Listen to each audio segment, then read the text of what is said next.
कांग्रेस के जमाने में कमेटियां होती थी जो थप्पा लगाती थी। हमारी कमेटी चर्चा करती है, चर्चा के आधार पर विचार करती है और देख रहा है एक अकेला कितनों को भारी पड़ रहा है। एयरपोर्ट पसंद बिहार, और अगर नरेंद्र मोदी जी का सरकार नहीं आते, अगर यूपीए का सरकार कंटिन्यू रहता, तो क्या क्या बिल्डिंग को नोटिफाई किया जाना था। और हमारा तो स्टैंड क्लियर है, हम लोग इसका विरोध कर रहे हैं, शुरू से इसका हम लोग विरोध कर रहे हैं। हम लोग चाहते थे कि हमारे दल के किसी एक मेंबर को भी उसमें शामिल किया जाए। वक्फ संशोधन बिल को लेकर एक तरफ विपक्ष इस बिल के खिलाफ है, तो वहीं पर सदन में आज यह बिल पेश हुआ और अमित शाह ने विपक्ष पर हमला करते हुए साफ कह दिया है कि देश तोड़ दोगे आप लोग। जी हां, वक्फ बोर्ड में गैर मुस्लिम नहीं जाएंगे। दरअसल आपको बता दें, लोकसभा में वक्फ संशोधन विधेयक पेश हो गया है। कांग्रेस इस दौरान जमकर हंगामा किए।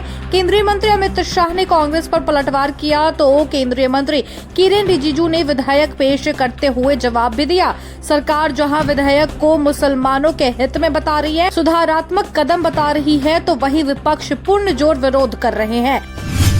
वो जो मत प्रकट हुआ, वो मत फिर से कैबिनेट के सामने गया। कमेटी के जो सुझाव थे, ये भारत सरकार की कैबिनेट ने स्वीकार किए और अमेंडमेंट के रूप में किरण रिजिजू जी लेकर आए। ये तभी होता है जब ये ऑफिशियल अमेंडमेंट कैबिनेट की अनुमोदन के बगैर आता है। मान्यवर, मैं नहीं मानता इसमें कोई पॉइंट ऑफ ऑर्डर है, और आपका ही आग्रह था कि कमेटी ज्वाइंट पार्लियामेंट्री कमेटी बने। अगर कमेटी ने कोई बदलाव ही नहीं करने हैं तो ये कांग्रेस जैसी कमेटियां नहीं, हमारी लोकतांत्रिक कमेटी है मान्यवर, जो दिमाग चलाती है। कांग्रेस के जमाने में कमेटियां होती थी जो थप्पा लगाती थी। मोदी जी, हर कानून अपना अपना हिसाब से चलता है, लेकिन एक कानून दूसरे कानून के ऊपर में ओवरराइडिंग इफेक्ट होगा, ये कोई भी मान्यता नहीं दे सकता। उसके बाद सर, मैं कुछ प्रोपेगेंडा साथ में जुड़े हुए हैं। उससे पहले जो 2013 में मुझे भी बहुत ताज्जुब हुआ कि ये पास कैसे जबरदस्ती करवाया है। 2013 में वक्त पे यूजर जो आपने प्रावधान डाला, उसके बाद 1970 से एक केस चल रहा था दिल्ली के अंदर में। दिल्ली के अंदर में हमारा सीजीओ कॉम्प्लेक्स है, पार्लियामेंट बिल्डिंग है, कई प्रॉपर्टीज है, और इसको वक्फ बोर्ड, दिल्ली वक्फ बोर्ड ने क्लेम किया कि ये वक्फ प्रॉपर्टीज है। उसके बाद ये केस चल रहा था अदालत में। उस समय यूपीए सरकार ने पूरा सारा जमीन को डी नोटिफाई करके वक्फ बोर्ड को दे दिया। 123 प्रॉपर्टी।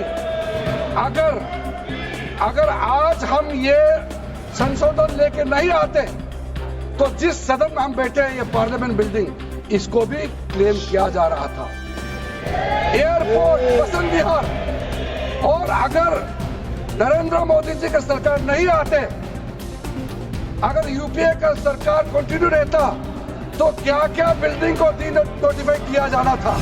वहीं पटना पहुंची मिसा भारती से वक्फ बिल को लेकर सवाल किया गया तो उन्होंने कहा कि राजद शुरू से ही वक्फ संशोधन विधेयक के विरोध में है।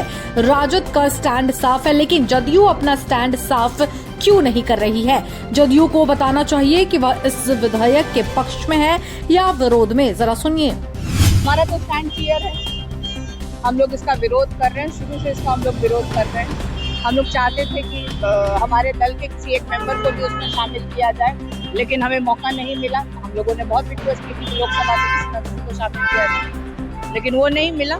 इसका विरोध हम लोग कर रहे हैं। हमारा तो स्टैंड बिल्कुल क्लियर है। जदयू क्यों नहीं अपना स्टैंड बताती है कि आखिर वो इसके पक्ष में है कि विरोध में है? इसको कब क्लियर करेगी वो लोग, उनको बताना चाहिए, क्योंकि बिहार के, खास तौर पे बिहार की जनता टुकटुकी लगा के देख रही है नीतीश कुमार की तरफ और जेडीयू के तरफ।